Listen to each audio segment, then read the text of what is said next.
So the first mistake I made was wasting people's time. When I make these videos nowadays, I make sure that whenever I do any kind of time-lapse footage, which is most of my videos, that I go into the parts where like I kept it recording and maybe went to the bathroom or something and cut out the parts of dead air, because everybody has the shortest attention spans in the world now, to the point where there's literal TikTok accounts with clips of Family Guy on it and gameplay footage at the same time.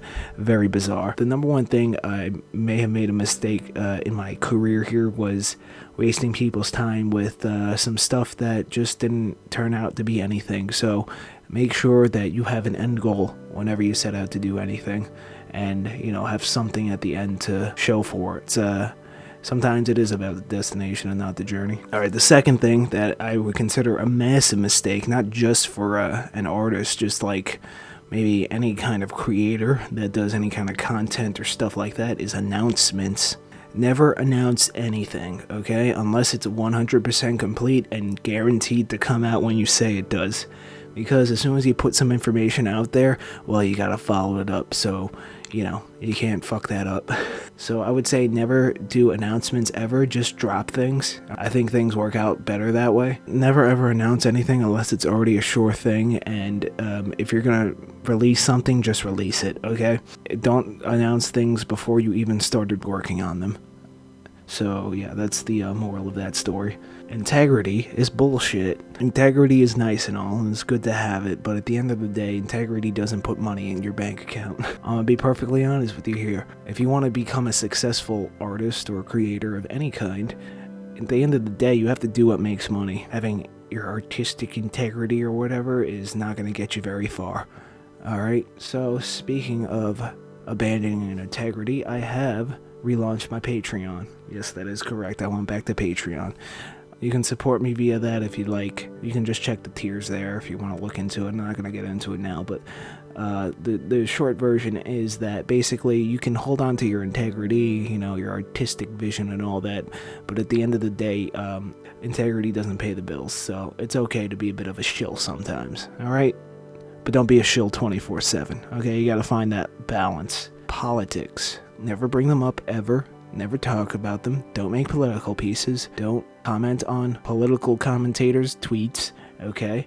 Just stay away from them, alright? They're a cancer to humanity, alright? At the end of the day, we're all just people trying to live our lives here on this giant rock shooting through space, rotating around a giant ball of gas, right? And we don't need that kind of bullshit in our lives. The more I think about it, the more idiotic politics actually are, okay? You know what I mean? So let's say, for instance, you go to a convention or something and you're wearing some kind of political t-shirt.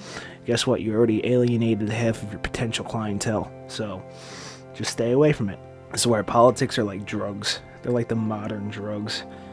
People get addicted to it. Anyway, speaking of which, moving on to the next one, that segues nicely into a lack of mindfulness. When I said avoid politics, I really meant that, but at the same time, be considerate of others and others' views and that kind of thing. So, for instance, comment on somebody else's artwork or something like that. Try to be as considerate as possible and think of things from their perspective. Because one time, I got a story for you. I forget which artist it was. It was a really big one, like with a lot of followers on Instagram. Put out a really good piece, and then somebody in the comments said, "Wow, that's so good, it almost looks like AI." Which, I thought the worst thing you could say to an artist is that, "Oh, hey, that piece you just made looks like this one artist you never heard of." Nah, I think we found our new worst thing you could say to an artist. They handled it well, though. They replied like, haha, whatever. But, I don't remember which artist it was, but that is so rude. That's like the rudest thing you could ever say. Just be a little bit aware of what the other person is thinking. You gotta be a little bit more mindful. Obviously, that skill is applicable. That's a hard word in real life. So, in other situations, not just the art world here. Resistance to new tools. I feel like there are some people that no matter what are just kind of stuck in their ways, and whenever some kind of new tool or technology comes along, they just say like, nah, screw that, bah. I'm sure when the cars came out, there were still people that were riding horses and were like, I'm not gonna bother with that. And now look at us now, and how far the automobile has come, right? There's still people riding horses, but that's more of like a traditional thing. There's no necessity to ride a horse, you know what I mean? So, you should always be aware of like the technology being developed in your field, whether it's art or otherwise, and see how you can use them. And I did make a video about AI recently. I'll drop a link in the card or something. Anyway, next up is a lack of self-awareness. So, I don't like doing conventions or events or going out face-to-face in galleries. I hate that stuff. I tried doing that a couple years back. Like right before the whole pandemic started. Remember that? Those are some years, huh? Yeah, I realized that I'm not a go outside kind of artist. I'm more of a sit at my computer and draw comics on my tablet kind of artist. I think it's important to kind of try different things to see what kind of artist you are, but in the end, you gotta be aware of what your strengths and weaknesses are and play into your strengths. I'd rather make these YouTube videos that like 10 people watch. Shout out to those 10 people though. You the real MVPs. Than like go outside and try to like do murals and stuff. I don't know. It has a little bit of like social anxiety or something, but like I don't like people.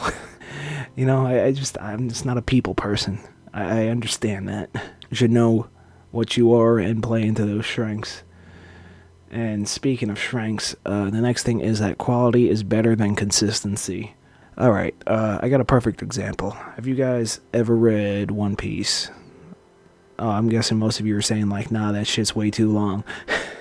Like me. I think it's probably a good story since so many people hype it up, but the thing is, this is going to be a bit of a hot take, but I don't like the art. I think the art's kind of bad. I know it's supposed to be like a goofier, cartoony style, but I just don't like the way it looks. Now, if you've read something like Berserk, and you know the history of it, where it literally took the guy 8 years to draw like a short arc of a boat trip. Well, other things happen, but apparently this one part of the story where there's a boat trip took this guy 8 years to draw. If you look at Berserk now, it's still like some of the most amazingly written, amazingly drawn pieces of fiction ever.